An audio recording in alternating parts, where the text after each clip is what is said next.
Welcome everybody to the Shift Your Perspective, a day in the life of executives and entrepreneurs.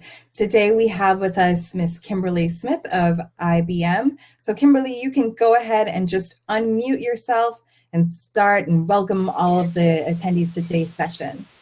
Thank you, Raisa. Hello, everyone. As mentioned, I am Kim Smith. I'm a Global Vice President at IBM, and I focus on our cloud strategies. I'm very excited today to have three esteemed colleagues and guests share with you their perspective on how to shift your perspective by giving context to a day in the life of their particular experiences as executives and entrepreneurs. And one thing that I really want to hope that you take away from today's session is the fact that we all know how important time is. In fact, it is the most precious commodity that's available to all of us. And if we've learned nothing over the last year, we've learned the importance of acknowledging when and how to spend our time in the right way to truly drive success from our personal lives and into our businesses. So with that, I would love to introduce our three guests today. First, starting with Shireen Hashima from Boeing. We have Leslie Short from the Cavu Group, and we have Jason Vian from Morgan Stanley. And as they join, I'll be asking each guest to share with you a little bit about their experience, their background, their career path, and what's led them to where they are today. So let me start by giving them a chance to join us and welcoming them. Hello, Cherie, Jason, and Leslie. Good to see all of you. Hi. Hi. Hello, hello. Thanks for joining us. And well, why don't we start, Cherie, I'll let you introduce yourself, talk a little bit about your experience, your background, but also if you could share a little bit about, you as a person and as a leader, what you bring to what you do every day. Thanks, Kim, for having me today. So Sherry, go by Sherry. I am a product and test lead for Boeing. I currently support PhantomWorks Advanced Systems Development and Virtual Warfare Center. So I work quite a diverse portfolio of programs. An aerospace engineering degree, handful of masters, currently in my PhD in aviation. And it's required some very unique time management skills that I did not have prior to all of that. And it's been an interesting journey coming through as an engineer, especially with so much change in the dynamic times that we're in, and then being given the opportunity to lead teams of people and help increase the diversity and perspective that goes with that. Wonderful. Thank you for sharing that. Jason, why don't we talk a little bit about you, share your experiences, your background, a little bit about your role and where you focus your time today. Sure. Thank you very much for having me. I'm very excited to be here. And, in thinking about the title, Executives and Entrepreneurs, and in general, I would categorize that as, as different sets of people in most cases. But in my case, it's very much, I work inside of a very large company, Morgan Stanley. And from the outside, most people would think of me as an executive at a large business. But my practice is actually a very individualized business within the bigger corporate umbrella. And so I very much think of myself in the more entrepreneurial role than the executive role. And I've been doing it for 25 years. In the beginning, I was learning and trying to constantly improve. And you would think that at some point that would plateau, but I have found that 2 years ago now, I actually hired a coach to help me ramp up even more because I just felt like I wasn't learning enough. So, 25 years in, I'm still trying to learn as much as I can and constantly try to improve. Wonderful. Thank you for sharing that, Jason. Leslie, share a little bit about your journey. It's very different from the two interesting journeys that we've just been provided. So can you share more perspective about you? Absolutely. So thank you again for being here today. My background is a crazy one. My first career was a classical ballet dancer. And I did that from the age of 7, professional at 12, traveled to Europe, lived in Europe for 10 and a half years, lived in Asia for 3.5 years, retired dancing in Asia, opened up a business in Asia, decided to come back to America, produce for television, worked in fashion companies where I was president of marketing, advertising, and PR, oversaw and oversee Damon John from Shark Tank, many of his businesses, not from the show. So as a corporate operations strategist, started consulting, own a event firm, and everything that I've done from chaplain to mediator to executive to entrepreneur has led me to what I do today. And I am the owner of the Kagu Group, and I work with organizations and corporations to expand beyond their current culture through the diversity and inclusion lens. So company culture, equity, all of that. Wonderful. Fantastic. What an incredible journey.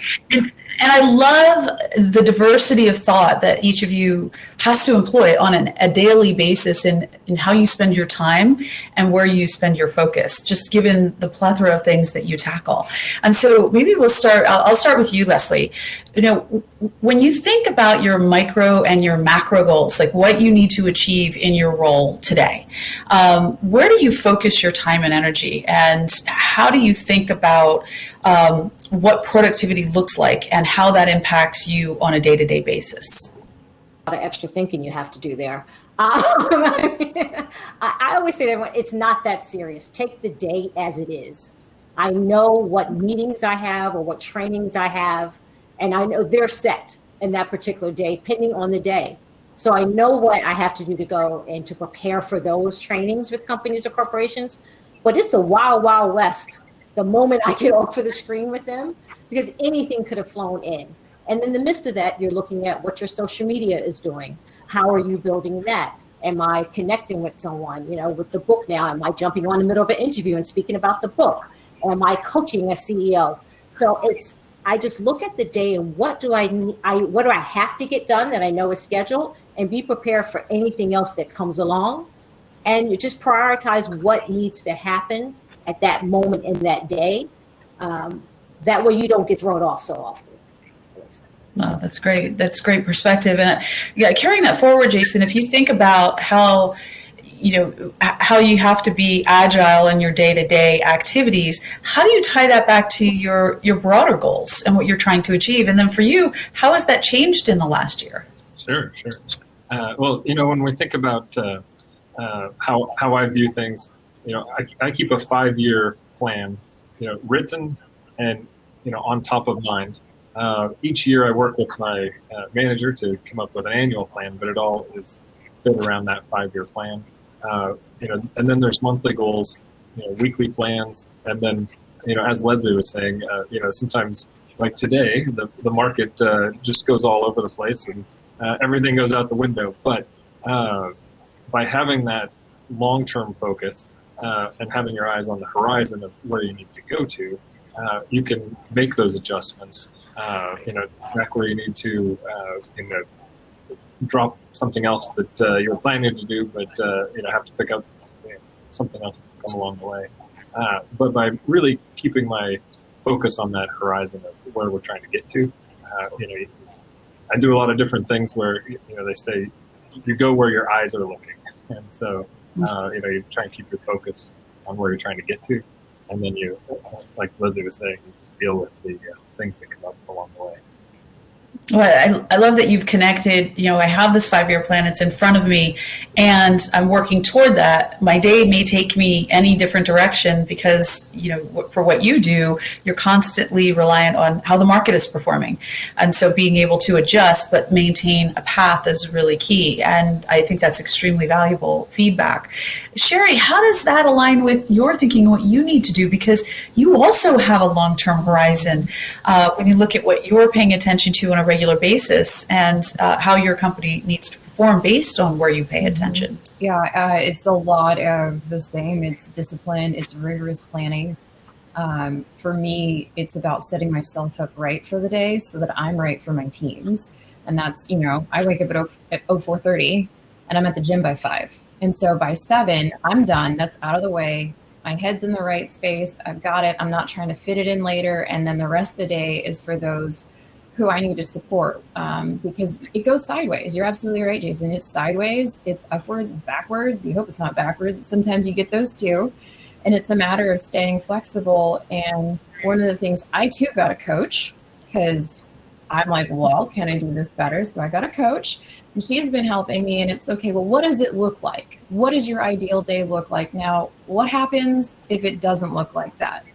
Make a vision of what a day goes sideways. Where is that space for you? And what is that going to end up looking like? And so that gives you a good vision of what you want it to be, and the ability to incorporate that level of flexibility to make it what it's going to be. Love it. Fantastic. Jason, I'm going to bounce it back to you on new challenges. What have been the biggest challenges for you in your career as you think about your own productivity and shifting your perspective as you've taken on new roles, new opportunities, new relationships? What are those challenges? How have you tackled them? And what are some best practices you've employed to do that? Sure. The first one that comes to mind as you say that really is getting started. The entering into my field is a very difficult one to get into, and I was extraordinarily persistent and just kept, being told no as many times as it took until I was told yes. But coming up with unique ways, to make myself a good candidate, whatever each person's situation is, but finding the ways to make myself the most valuable and to just get a chance. I spent multiple years just trying to get a chance. And then, once you have the chance, outworking everybody else is right up there, in what you try to do. And, as Sherry was saying, being up at 4, being up at 5, taking care of yourself first, and then, being ahead of everybody else in the job. That's really been a primary thing for me. That was a long time ago for me now, but when you think about where things are today, my family was fairly COVID ready, I guess you could say, because I've been working from home for about 7 years before the pandemic. So I did have a head start in this situation. There we go. So when it comes to on a daily basis, you get introduced to people that have different needs. Sometimes that's, something I'm already prepared to deal with, and sometimes it's not. And so, being able to recognize which opportunities are things that I can be prepared for and become prepared for, versus the things that I just need to find them a better fit because I might not be the right situation. And so, at this point, it's picking the battles I want to go enter, and finding things that are within my wheelhouse. I love that, Jason, and I love that you pointed out. There might be a better path for one of the things that's on my plate, and if I can either connect the person or the process to that thing, then I can move on the things that are either more relevant or more consistent with where I need to focus, which I love that honing in on the focus. And that leads me to the point, and Leslie, you've talked about this for years, working smarter, not just harder. Share some more about your best practices in the space. What are some of the challenges you've seen as you've evolved in your career, and specifically in the last year or so? And then what are the best practices that you've employed around that? We all wake up at 4:30 or 5 and we all work out. So I think that is the theme of this group. So I would say I think we're all type A and crazy. We're going to put it that way. Clearly, I'm the entrepreneur out of this group. So I really do get to build my own path. My challenge is myself. That's my biggest challenge because I'm always pushing to look for something different. I don't have to fit in. I don't have to be accepted. I can build it the way that I envision it. But with that, building it that way, I have to figure out how I'm going to maneuver. And I too was COVID ready. I have my home office. I go into client's office, but I was ready to go and had already started doing trainings online. And then the world shook and George Floyd happened. And the conversation from diversity and inclusion shifted to race and social justice. And I was prepared for those conversations. And in the industry, I don't think a lot of people were prepared for those types of conversations. Who would be prepared at that time? But I had already shifted and was ready to go. So that's why I say I guess I'm my biggest challenge, because I'm always looking to continue to educate myself on not what I think is next, but what I think I need to know, and how can I build it even outside of my own industry. And I think that's the difference. I don't stay in my industry. But that's a powerful statement, and it's a theme that I've heard from each of you. Besides the fact that you're absolutely right, I know for a fact all four of us are up at 4:30 in the morning because we are online, often connecting with one another. So I find that quite interesting and a consistent pattern in leadership. You're being able to get up and get moving and be self-motivated and be the challenge in front of yourself so that you can keep moving forward. But the anticipation of what you need to know and do, it sounds like from each of you, I'm hearing that as a theme, more so than the anticipation of where business or market or your specific industry is going. And so it's having that growth mindset that I'm hearing from each of you, being able to extend your own thinking and take that into reflection and make it available to the world at large so that you can be more receptive to the changes that are absolutely coming, even if you can't anticipate those changes. I'm hearing that as a core theme, and I'm curious where relationships come into play when you think about that. And maybe, Sherry, share a little bit more about your network and how important that is and where that becomes relevant as you think about your own growth and the mindset that you're driving to really make the best use of your time and your efforts and your expertise. People are everything. It's a matter of me enabling those around me to be their best selves, their most productive selves. An interesting conversation I've had with a friend over this past week was efficiency is doing things right, effectiveness is doing the right things, and avoid doing ineffective things efficiently. And so everybody's going to be different from their perspective, and we keep talking about perspective, Kim, and it keeps coming up. And when you start to get to know people, you get to understand their perspective. And when you acknowledge what you don't know through that process, you can then go seek out how to get that solution. And, for me, a lot of it is just connecting people. Okay, you've got a problem. All right, well, what's that realm? Oh, well, we've got so-and-so in this area. They're perfect for you. Let's go get you to talk to them. Oh, you need some insight onto that, and you want to take that tech and you want to modify it and do something different? Awesome. Start with this person. Start with that person. You start connecting and you make that network, and it's that network that's collectively moving towards that greater good. And without that, you're stagnant. You're just not going. I'm curious, when you think about stagnation and not leveraging your network, do you often see those two things being hand in hand? And are you able to course correct in the moment? Yeah, you can almost get that feeling too when it's not moving. The conversations feel stagnant themselves. The conversations just aren't moving in that direction. You don't get that feeling of like, yeah, this is right, or oh, this feels where it should be, or that idea just came. You can get that sense of group. And I think that's one of the biggest challenges through this time is, I was not prepared for COVID. We're office-based. I go to suppliers. I show up. I'm able to read all of their facial expressions, learn more emotional intelligence, apply emotional intelligence. And now that has to shift because a lot of folks aren't going to be on camera.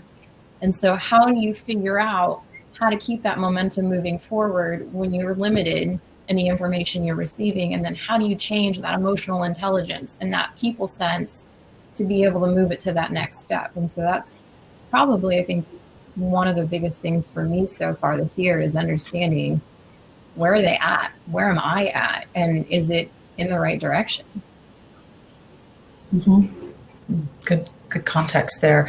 Jason, taking that to your area of expertise and where relationships really matter around trust. Maybe you could share a little bit about your experiences of the importance of network, the importance of relationships, and then with the ever-changing world that we're in, not pining for the past, but moving toward the future of what that looks like. What are your thoughts? What's your perspective on how we address, improvements upon relationship and network? Sure. When I think about my business, I have some coworkers, but I have, primarily the 50 families that I'm responsible to, and those relationships are all, unique and different, and they have, they're dynamic, and different things happen all the time. But, in the past, I was a guy who did a thing for them, and somewhere over time that has shifted to being somebody that they're connected with, and my wife says I get too vested in people's outcomes sometimes, but like I want to jump up and down on my desk. Anyway, when we think about relationships and the importance of them, that's the only way that I survive, right? It is through relationships. When I built my practice, you could cold call people, and they would answer the phone, and they would talk to you at dinner time. You can't do that anymore. Nobody will answer the phone. And so, the entire lifeblood of my business is different today, and it's 100% relationship based, both through the clients that I work with, as well as through the professionals, whether that be accountants or attorneys or other professionals that we collaborate with. So I have a virtual team of people to go to, and those relationships are absolutely 100% responsible for the existence of my business, the continuation of it. Well, and you carry it forward outside of your day job, right? You're the epitome of someone who you don't blur the lines between who you are as a person and who you are as an executive. They are one and the same for you. And I can't think of many allies and executives who really represent that more than you. How do you maintain that authenticity? I guess when you think about all the different things that we as people go through, my family, we've been through ups and downs. We've had some great highs and some really low lows. And somehow in talking with people and sharing experiences, you find other people who have had similar experiences and you share from those. And, I don't know if it's that I just don't have the filter or the shame of the things that have gone wrong or what, but, I'm just really open. And, I was on a flight this morning actually with somebody who was going through a pretty terrible time. And, we just shared a couple things, with each other. And, I'm going to follow up with her. She's got a bit of a tough time. She works with one of my colleagues. So, the first thing I'm going to do is, go circle back with my colleagues and say, hey, just so you know, this person's going through a little bit of a rough time. But just being as honest and open about everything as you can be. And, maybe sometimes that works against me too, but I just don't have the ability to have two different masks. It's just me. That's great, Jason. I'm appreciative of that, and I'm sure that our audience is appreciating that as well, because sometimes when we get very focused, and Leslie, you've got great stories across a multitude of things that you've done in your career, where we are very focused, but at the same time, we can't not be human. And how do we balance those things while staying kind of on track for really being effective at what we're here to do, and that is maintain lifetime legacy. So Leslie, maybe you could share some examples and some perspective on relationships, especially given some of the work that you're doing now and the timeliness of that work. I think, as we all say, relationships are everything. Because I've had so many different careers, I've maintained those relationships throughout. So when I need to build a council instead of building a board, I was able to reach out across all my relationships and say, this is what I'm doing. I see what you're doing. Do you want to come join me?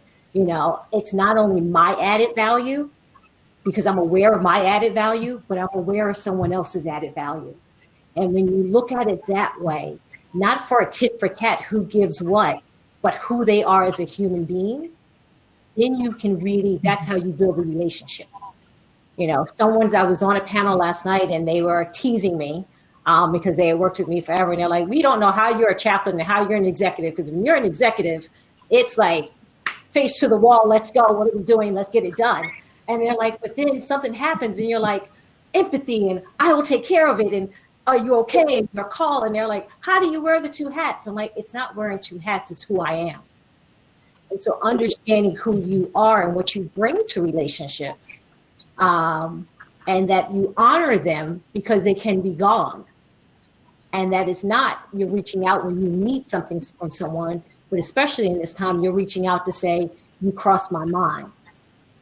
You know, what can I do to help you get through this time?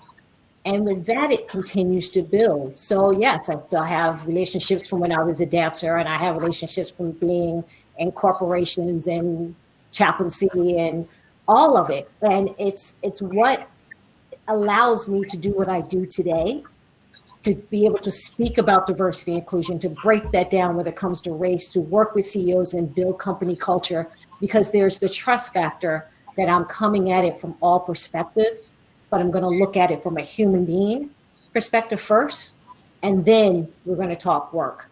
Unless you don't do your work, then that gets a little shaky. But other than that, my empathy hat, I try to keep on more than anything. Well, and Leslie, along those lines, you've worked with police forces for New York and other places. You've worked with large scale corporations, Microsoft, Facebook, others, and then you've worked with individuals who are trying to rebrand themselves in the market. What are some of the core mantras that you apply that really resonate for others, that tends to help them gravitate toward who you are and your values and make that chemistry work as you're trying to determine, is this a good use of my time and my passion?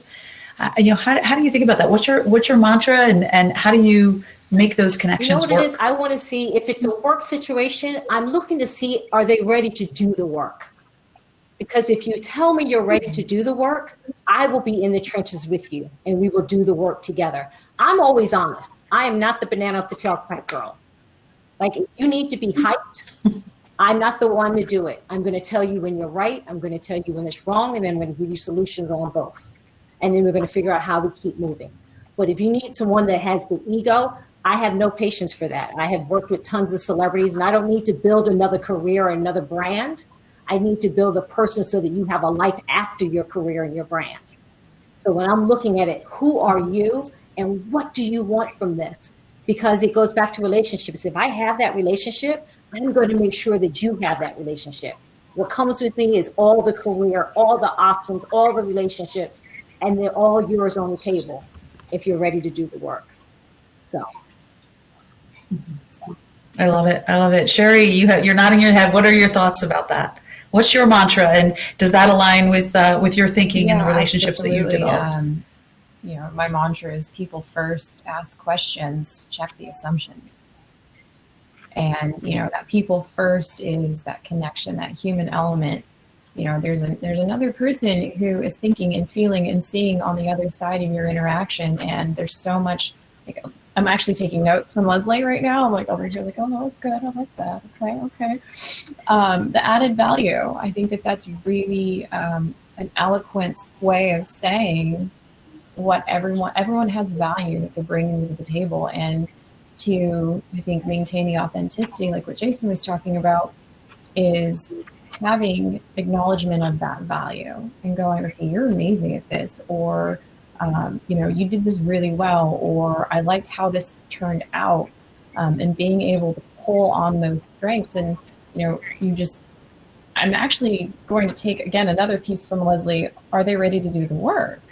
And that could be internally and that could be externally. And it's going to be either one and the same or different. And I think that that's a really critical piece as well. And again, another eloquent way of saying it, of are they ready to do the work? Because then if you can see that person and if they're ready, you can set them up. You can help them do what they want to do and be their best selves. If they're not ready, don't set them up for failure. Don't put them in that position, and honor them from that and give them that level of transparency. I'm gonna take that with me. Keep that with me for a while, Leslie. Thank you. Appreciate it. That's great. Jason, anything else you'd like to add there? I was trying to be sly and taking notes as well. So. Yeah, very good stuff, Leslie. You guys, in charge of you guys. Okay. That's right. There we go. She's, she has, I'm going to get that invoice, you know it. So let's talk about paying it forward. And, some of you are familiar, we did the UN session yesterday, and I expect you to have the United Nations Sustainable Development Goals in the back of your mind. But thinking about lifetime legacy as executives, as entrepreneurs, knowing that there are a plethora of problems out there that have to be solved for social, economic, health related, all those things that exist within our own communities, within our own organizations, and then out in the broader world, but from a macro and a micro perspective. As a leader, how much of your time do you spend thinking about and working on those things? And then, how do you pay it forward on a day-to-day basis, whether it's through the next generation, whether it's through the actual work you do or through volunteering? Where does that fit as you think about a day in your life? And I'll open it up. Maybe Sherry, do you want to go first?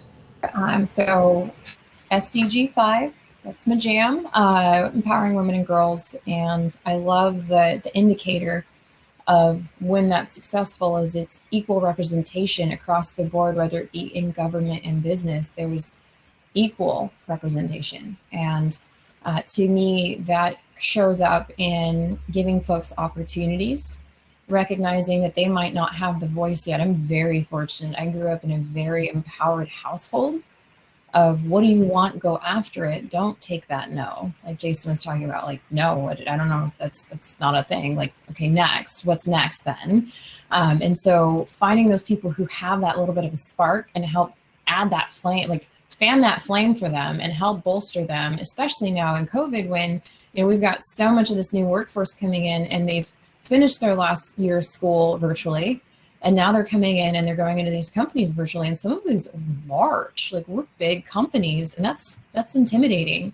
And so really making an extra effort of reaching out to people and saying, hey, are you okay? How's that going? That can't be easy. Like I was able to at least look lost. And someone helped me. I looked lost. I probably literally was, because all the cubicles looked identical and I was actually lost.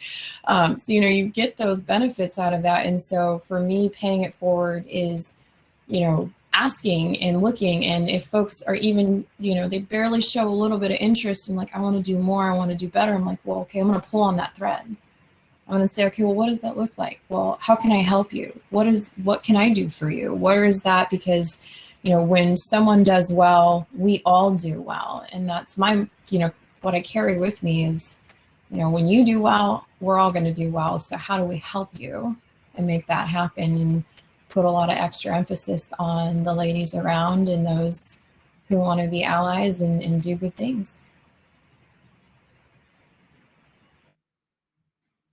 You're muted, Kim. Thank you, Jason. Sorry, Leslie, what are your thoughts on that? No, I agree. Gender, of course. I mean, I'm the diversity and inclusion girl. All of them are important to me because the representation in all of them are important. And not only, I don't say equality, I say equity. I want people to, whatever field you're going into, to have the equity, the access to be there. My personal ones are gender, health, climate. It's something that I've started just on my own. I mean, I'm speaking at a whole eco climate. Like, who would think that I would be sitting there? But that is important. Is also the industry needs to open up. And so it needs to be diversified, whether it's women or Blacks or people of color, indigenous. We are missing so much talent that is out here at this moment. So they're important to me. And one of the things that I did, and of course, I started to volunteer somewhat at this moment, but I spoke to a Girl Scout troop, and these young ladies are actually living in shelters. And we did it virtually on how to use your voice. And the craziest thing is the news went to the shelter this week and chose one of the little girls from the troop to speak. And she wrote back to her troop master and said, I had Miss Leslie's voice in the back of my head, and I put my shoulders back, and I thought about what I said, and it came from my belly, and it came out. Tell Miss Leslie I said thank you. That's what it's about. If we are the ones that's educating ourselves as leaders, and we don't share what we've learned, good, bad, or indifferent, then we are not paying our proper price to be on this earth today. And that is really when I get the opportunity to share what I know. That is what I do, regardless of what field it is in. Hope I answered. I love it. I love it. That is your evangelism on that front is key, Leslie, and it's driven me over the last several years as well to be involved. Jason, what are your thoughts? I know you put a lot of time and energy into giving back on multiple fronts. Share your perspective on what that means and how that fits into your daily life. Sure. Glad to. Leslie, as you were talking about finding your voice, it was just reminding me of Carla Harris at my firm, and she has a lot to say in that same tone. And I've used some of her lines with my clients and with my children. I mean, the whole spectrum, all to do with finding their voice. Especially for my 12-year-old daughter right now, finding her voice. But when I think about the answer to this topic and how I can impact it, I see it in a number of different ways to look at it. I have an amazing wife with 3 daughters and then a son at the end there.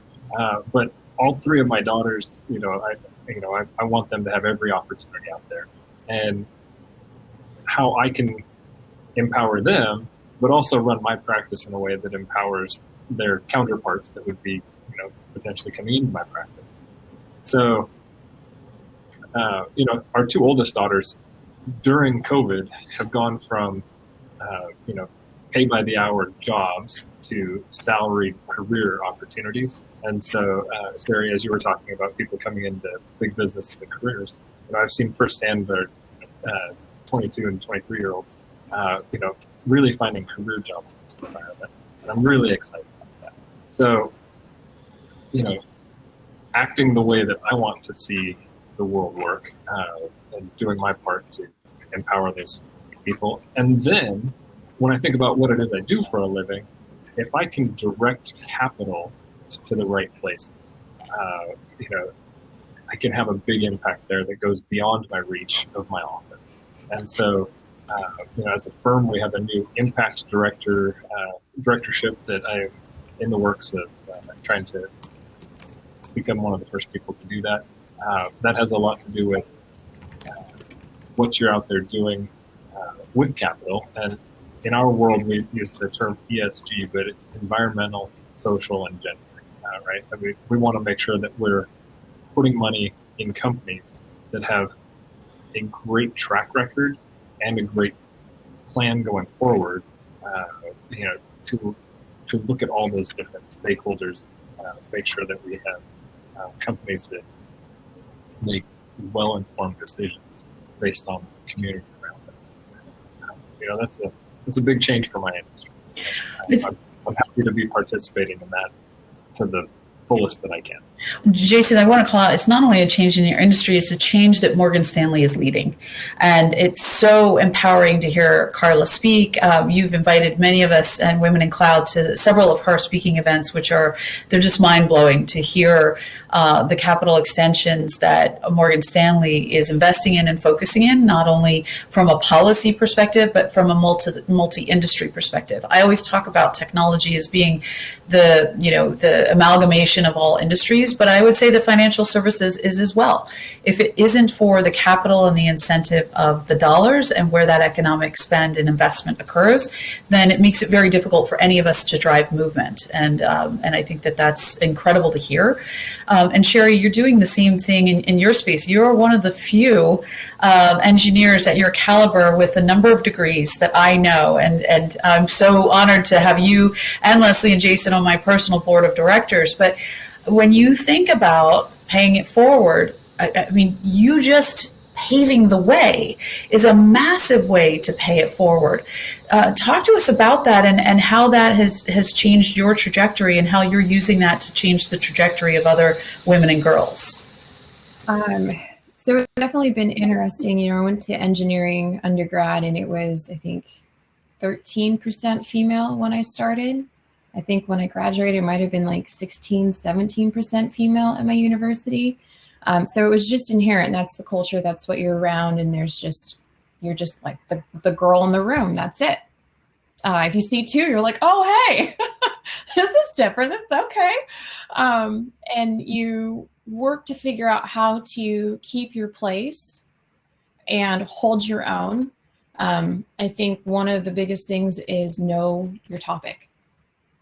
Know your topic, know it well, be willing to say when you don't know, and keep moving forward. And again, you know, I just had this conversation yesterday about creating a space where people also feel comfortable. I know that sometimes people are nervous. They don't want to say the wrong thing. They really genuinely want to do the right thing, and they just might not know what that is. And I think by getting all these different experiences from having multiple degrees or this degree or that certificate, or I do this hobby, it gives that relatability of, you know, those differences just melt away because that one common theme, oh, we both ski, or, oh, you went scuba diving there too, or, oh, I loved that restaurant, or did you see the game? You know, any one of those things can help create that one little strand to stand on, and then stand on more and stand on more. And then pretty soon it doesn't matter that you're the only girl in the room because they're not even looking at it. They're, okay, here's this person. We're human together because we have the same common interests, and, you know, we'll go from there. And I think that helps create that space. And I stopped thinking about it. It's no longer, it's not something I look for or look after. It's just, what do I do to create that space? And what do I do to help those who are around me? And I have, you know, cousins who are coming up through and they're working through to be what they want to be. And I'm so excited for them. And to me, although paving the way is not enough, being one of the first is not enough.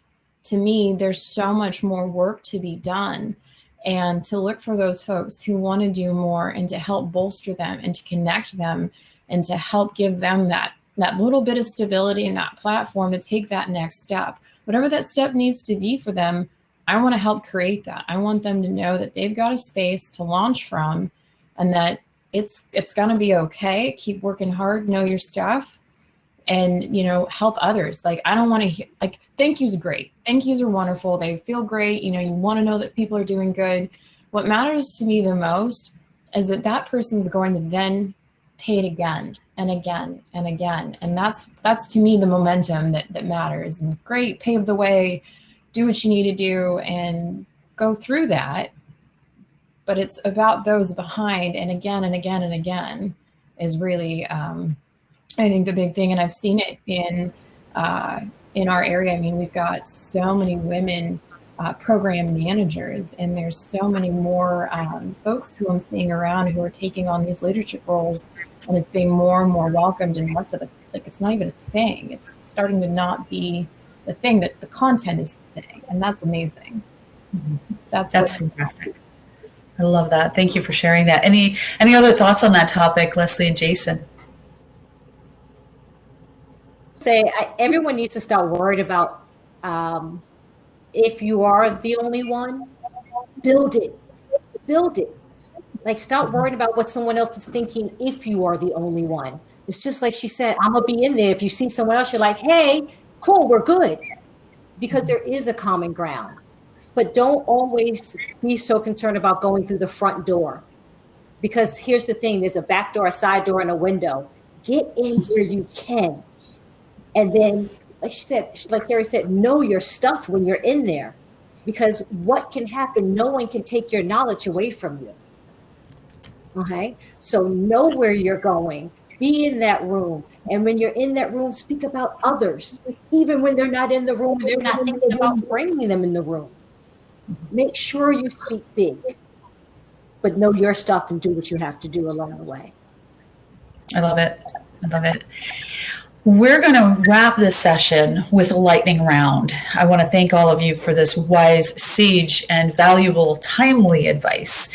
And I'm going to ask you to leave our audience with one lesson. If you had to take one lesson from your career, just kind of turn around and look back and say, oh, this is something I carry with me every single day. Could you please share with us what that one true thing is? And there might be more than one, but I definitely love for you to share at least one. Leslie, do you want to start? Keep it moving. Never forget who you are and for which rock you stand upon, because nobody can shake that. Love it. I love it. Jason, how about you? I think for me, just making sure that I guess I've done a lot of things solo, and I wish I'd spent more time building an advocate group around me along the way. So I think that everybody in this room seems to be well ahead of me in that space, but I'll try and catch up. That's all. I love that. Building an advocacy, so true too. Keep it moving, build your advocacies. Sherry. Know what you don't know and know that it's okay. I love that. I love that. And, I'm going to touch on something that, and Sherry, I think you have your copy too. But Leslie just launched her Expanding Beyond Your Current Culture. And Jason, we're getting your copy out to you as well.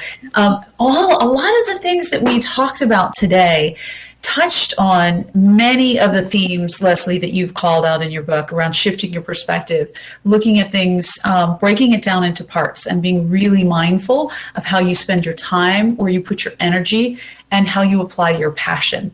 And I really want to thank all of you for sharing your perspective on that front. I found it very valuable. I take your sage advice on a regular basis, but it was really great to hear all of you collectively in this forum. And it's so very helpful. And with the last few minutes that we have, are there any other areas that you would like to impart on the audience and make sure that you share? I think one of the biggest things right now is staying informed. We are inundated with information over and over and over again. And is it what you need to be learning? I end my day with reading, whether it be from a book list. I mean, I'm going through General Mattis's book list and it's heavy reading. And then some days I switch to something a little bit lighter, or I'm reading Bloomberg or Wall Street Journal, or just pulling information to stay current. And I think that that's really critical as well, too, of knowing what's going on around you. And then also having the awareness to know and use your judgment and what that means to you. Wonderful. My Anything else from you, Jason and Leslie, you'd like to share? I'd just add on with Sherry about reading. My parents thought I would make a good attorney, and I told them there's no way I'm going to do that. Lawyers have to read all the time, and I did not want to read all the time, so I did not want to do that. As it turns out, I read all the time. I can't stop reading. I fall asleep reading, and I start reading as soon as I wake up. So, there goes that great idea. But anyway, just constantly being a student of your profession, of life, of the people around you, and what's going on, and how you can make things better. And